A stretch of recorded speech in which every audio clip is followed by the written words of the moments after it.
That's right, I'm back, and I am back with the master and the ruler of the world, none other than Psycho Sid Vicious. Sid, how you doing? Great. How you guys doing tonight? It's an awesome night. You're happy that you're able to join us once again there. It's been a while. We had you back on, as I know the guys know, back in 2009. You were really starting to drum up some attention there. Now you're getting ready for your matchup here at Pro Wrestling Syndicate, which has yourself, Mick Foley. You're going up against Eddie Kingston. Should be a awesome card. Yeah, guys, I'm going to jump at almost every opportunity to go to the Northeast. I've said this a million times in all my interviews. In that area, it's got to have the best wrestling fan in the world. I'm not saying that. I wouldn't say that coming from the South, but I didn't mean it. And I said this, 20 years ago. And we know, or at least I think I know, one of the reasons is because I think they have a stronger passion. They also are more knowledgeable for the business. And that's just something my first time up in that area, I sort of felt the same then, Absolutely, and they've got the biggest names. They always bring it each and every week there, and now they're on GoFightLive.tv where fans can see it. You told us last time you were on that you would be doing this for a bit, but you're not going to be doing it forever. What can we expect from those who are big, huge Sid fans? Are you still looking and gearing for WWE or bust? No, I'm not, guys. I turned 50 this past December, and I'm not saying I still think, and I'm not. I've said this, a few years ago. And I don't think I'm saying this because I'm one of these guys holding on to something, because I'm not holding on to anything. But as a heel, and that's what I prefer.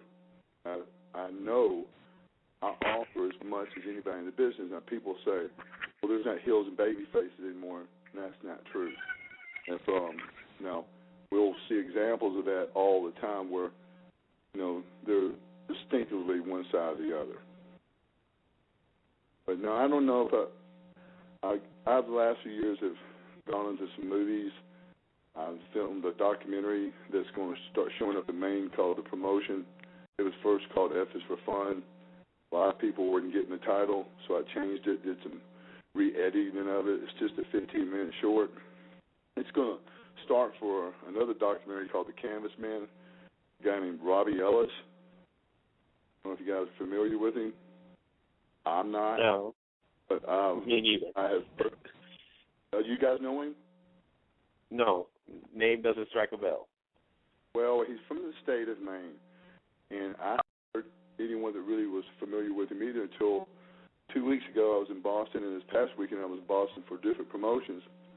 And Terry Allen, this weekend worked with, he told me a little bit about him, and I'm not trying to be a jerk to anyone, but supposedly his MO is to, go get on wrestling shows, excuse me, guys, and what he'll do is he'll pay to get on the show and, work with his own selected person. And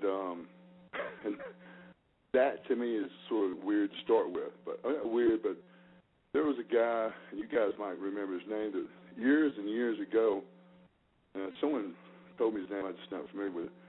They used to do that in the NWA like 20-something years ago. Just about had it in my mind right there. He was a shorter guy, had his own belt. Noel Nelson. Have you ever heard of him? Okay. He said the sort of same thing. And my experience with things, guys that have been doing that stuff like that, they don't. They usually have a hard time, if you know what I mean. Right. But no, that's what I've been doing, and this documentary is called The Canvas Man. I'm looking at it right here. Really cool cover. It's got an old pair of wrestling boots on a stack of looks like books, you know. It's 90 minutes. I haven't had the time to watch it, and to be honest, I'm probably not going to be able to watch it. You know, I just, 90 minutes is a lot of time to sit there and watch something when, I'm talking about. So but that's what I've been doing. You're not like a movie guy then, huh? Well, I did a movie with Kurt Angle a year or so ago. I can't remember the title of it. It was like an action deal. And then me and Kevin Nash did another movie a couple years prior to that with Kurt Angle called River of Darkness. That was a lot of fun. Those are independent movies, guys. Those are usually more fun than big budget films. But again, I have more fun, and always have more fun, like we'll say the production side of things, like in the wrestling business.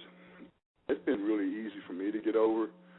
So if I can help someone else get over, that's like, to me that's more of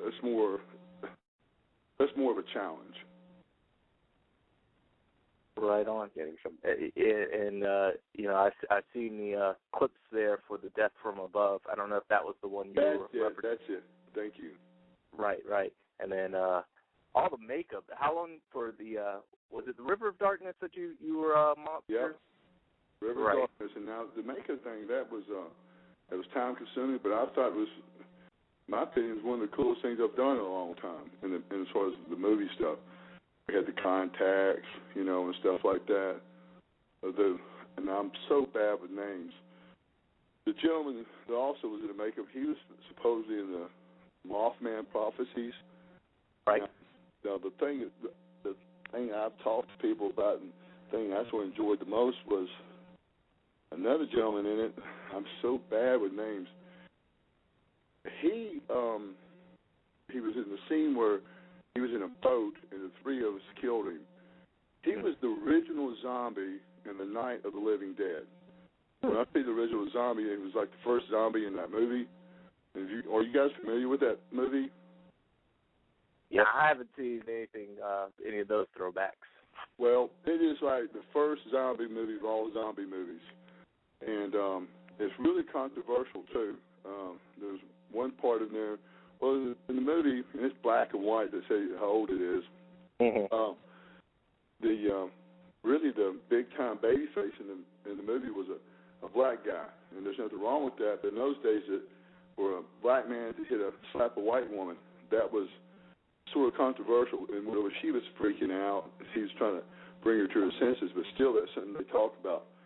But talk about the gentleman I'm talking about is like, for instance, if you're the original zombie, and that Night of the Living Dead, that sort of sprung all the other zombie movies since then. Right. You're like the Babe Ruth of zombies. So if you're a horror freak like me, or a horror film fan like I am, like horror films and comedies for the most part, that was for me, a really cool situation. Yeah, that seems pretty bad there. Now, how'd you get hooked up with those movies? Because I know Kurt Angle, I guess he was in like a trilogy. I don't know if it's the same director in all of these. There's two brothers, Brian and, again, I'm bad with names. I can't remember the other guy.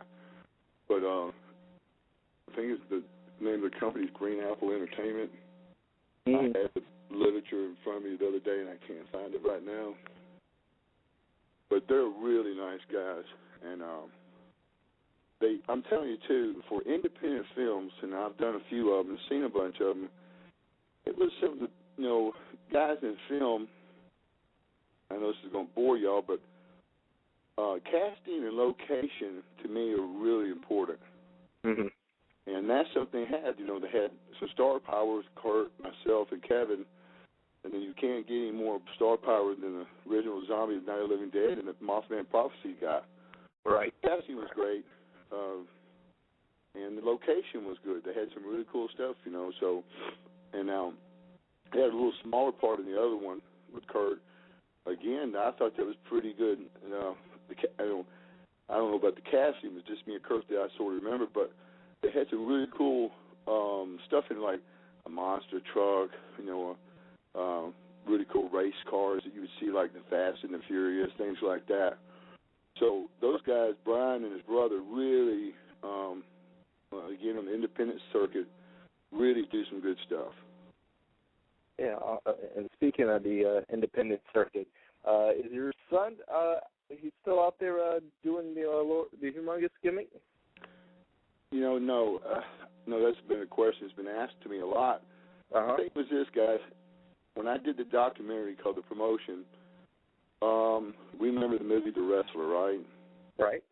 Yeah. When I saw the movie, and I liked the movie, again, it was a lot of people from up in the Northeast area that I've met before, and I love that area. But the thing was, and anybody who watched that has been in the business would have to admit that that's pretty much on the money.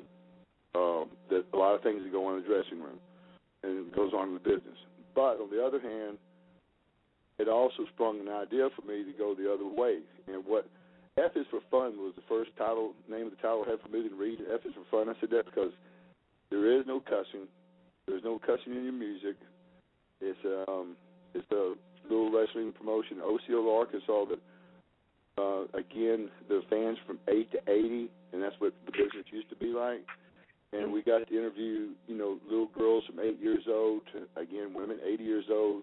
The guys, 2 or 3 times in some of the questions I was asking some of the wrestlers, guys actually cried. I only got one of the guys, and it was just a second you could see him grab his face. And when I asked the question, what would you do if your boss said it's either wrestling or your job? And they all had pretty much the same answer. And now, well, the other guys that broke into tears because of the poor footage of the film, I couldn't put it on because it was done with different cameras. I asked him the question, what was his biggest moment in the business? And you guys won't be able to relate too much to this, but I think you guys will any fan would if they knew the Memphis wrestling area. So if you wrestled in this area, it'd be just like if you worked in New York, you'd want to go to Madison Square Garden. When in the Memphis area, the Mid-South Coliseum was everything. And these guys, their big break was they got to work the Coliseum one time, and usually work the Coliseum, that meant you did Saturday morning wrestling, which they didn't do. They just were a couple of job guys that got on the match. And when I asked the question, they said that, and one of their brothers, and one of them started crying. When you see stuff like that, to me, again, while I like working in that area, I like sometimes working with my hands cuffed a little bit. Right. Now, if you see the little documentary I got, it's like, of course, I got Scott Hall in it, Lord Humongous. The reason I use Lord Humongous and Scott Hall and people like that, because those are people I can trust. When you're doing a film like that, even though it's just 15 minutes, it took me 10 months to make it.